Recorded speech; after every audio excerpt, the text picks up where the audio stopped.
And we are excited now to take you to the Twin Cities for the big interview. Say hello to PJ Fleck. PJ, always great to see you. First and foremost, how are things in Minneapolis these days?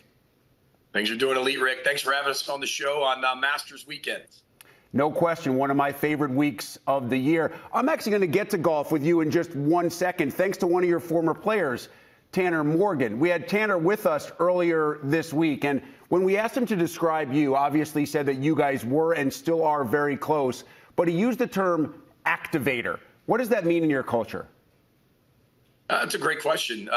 First of all, Tanner is one of the greatest players ever to play here, but more importantly, one of the better people ever to play here, and I think that's a credit to him. You know, I think people always look at me and they're like, oh, you're so motivating, or you are a motivator. I don't look at it that way. I love to surround myself with people who are very self-motivated first, and then I'm kind of like gasoline on the fire, right? That's the job, I think, of a head coach, is to activate the dream, activate where they want to go, and really hold them accountable for where they say they want to go, because that's really the job of a coach. It's not my dream. I can't have a bigger dream for them than they have for themselves. But my job as a coach is to hold them accountable for what they say they want, whether that's in recruiting or when they come in my office and I put the goals and dreams in front of us. But you're kind of like the architect as a head coach, but the players are like the builders. And I think that's where the relationship goes hand in hand. And here's where we get to the golf question from Tanner, because he said you're still a sneaky good athlete, and he used golf as an example, saying you can just grab a club every now and then and pipe one down the middle, some 280, 300. He actually said it's really annoying. Is there any exaggeration to that statement? The 280, 300 after 5 shoulder surgeries, that's an exaggeration. I think he's being very kind, straight down the fairway. That's not what I usually do. But I am athletic enough to get myself around the golf course. Whether it's par 4, par 5, it's usually not the same, but somehow the ball goes in the hole within 4 or 5 shots. You know, sometimes the way it's drawn up, sometimes you got to scramble and be an athlete, be creative, and find your way around the golf course. So I do see a lot of the courses, though, when I do play. That's for sure. PJ, Tanner was such a rock for your team. This year, you're trying to discover right now who that guy will be at quarterback. So what's the latest on that competition under center? Well, I love where our quarterbacks are. I think Greg Harbaugh's doing a really nice job. Keegan O'Hara, our quarterback coach, is doing a great job too. And I think Greg's so creative. He's got a great offensive mind, and he does what our players are capable of doing. And all of our quarterbacks give us something a little bit more unique. I think everybody's more familiar with Drake Lindsay and what he was able to do in high school and winning a state championship, and you know, the highly touted Gatorade Player of the Year in the state of Arkansas. And him sitting behind Max Brosmer, I think, gave him a whole different perspective of not just what to do, but how to do it at the elite level.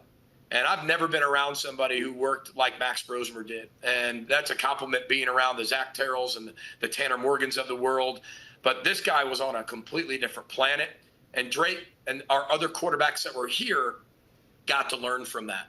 And I've watched the application from that, just how they've led the entire team, watching Drake mature through the process. You watch him process the information at the line of scrimmage.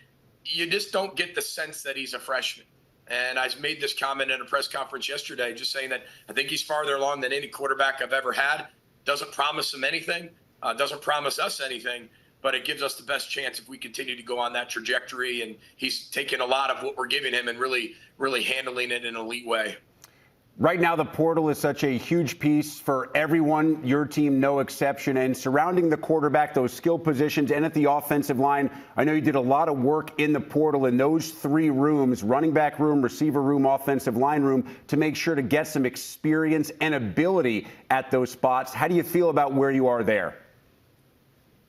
Well, I feel like, you know, our depth will be our strength. I think everybody right now in spring and April is just, you know, you're looking at a 10-day portal window right in the crosshairs, right? And a few things are going to happen. One, you might have a little attrition, might happen to starters, might happen to depth, depending on, you know, what people are valuing.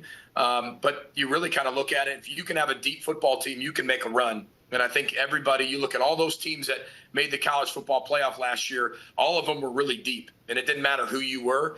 You look at the NCAA tournament in basketball right now, the 4 teams that made it, or to the Elite 8 at least, they were all deep. And any one of them could have won. All those games were really close. So I think depth is critical.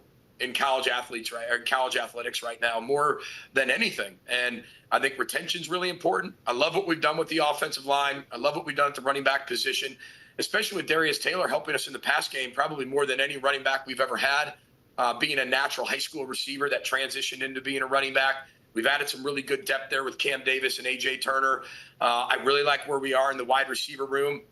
I think what's unique about our wide receiver room is we might be deeper than we've been in the past with a lot of playmakers, but a lot of people won't be familiar with who they are until they actually go out there on Saturdays, which is going to be really, really exciting with the addition of Javon Tracy and Logan Loya and the people that are developing within our program right now. And then adding Drew Bibber, the transfer from Purdue, which was huge for us, to add our Jamison Gears and that whole crew at tight end.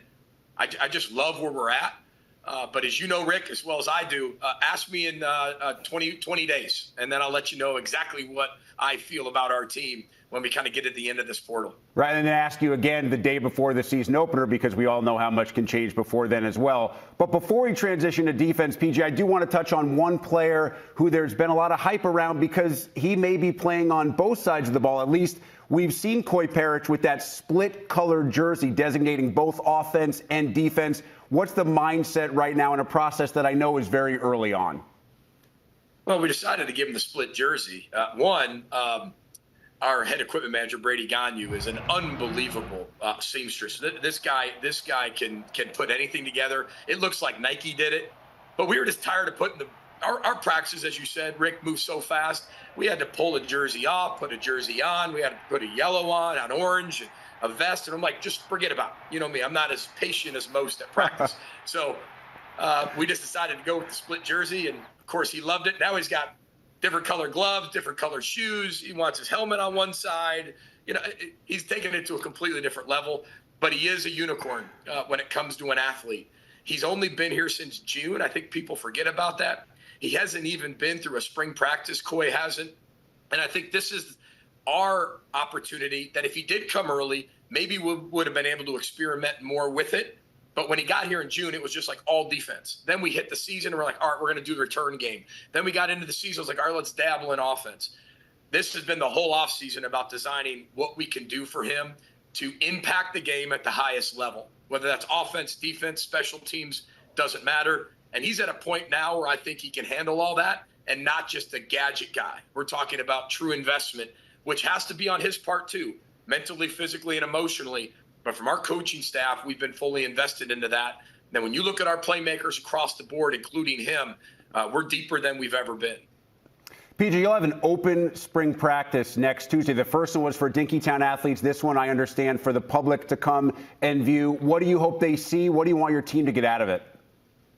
Well, I just want the pressure of the situation of having game day environment of people watching them. Now, people come to all of our practices. They're just open to different types of organizations and groups, especially in the NIL portal world where, you know, you want so many people being able to watch your team to help the community, from the community to come help your football team as well. But our players are always playing in front of people, but really getting them into the fans. We've gone to the stadium a bunch. We're heading to the stadium on Saturday for another type live scrimmage. So getting them around that type of the game day environment as much as possible is critical than just the spring game. So we've done more of that, I think, than we ever have. And we didn't, you know, we don't have a spring game, which we've done in the past. We haven't done in the past. We've canceled it because of snow, brought it into the indoor a bunch. But, you know, right now it's just giving them as many game day type environments around them and a different environment all the time. I think it's been critical for our development in the spring. All right, PJ, let's finish here. I know you have a few home games to worry about first at the start of the year, but you do have a non-con road trip to Cal. And your conference road games are in Columbus, Iowa City, Eugene, and then here at Wrigley Field. Listen, they're all lovely places to visit in the fall, but you don't think you could have worked out a harder road schedule for your team this season? I don't think anybody in our conference has anything that you could say is easy. Not one home game, not one a road game. You can't say that anymore. I had a hard time saying it in the past. It's impossible to say it now. Everybody has challenges. There is no perfect schedule. Our league is an absolute monster.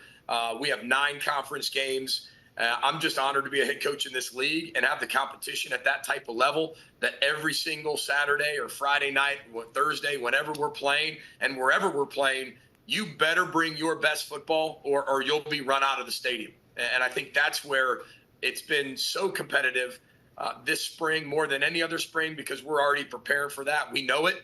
But right off the bat with Buffalo at home and then going on from there, you look at anybody in the Big Ten schedule, anybody could beat anyone. And I think that's what the new conference was looking for. I think that's what the expansion was looking for in the SEC and the Big Ten.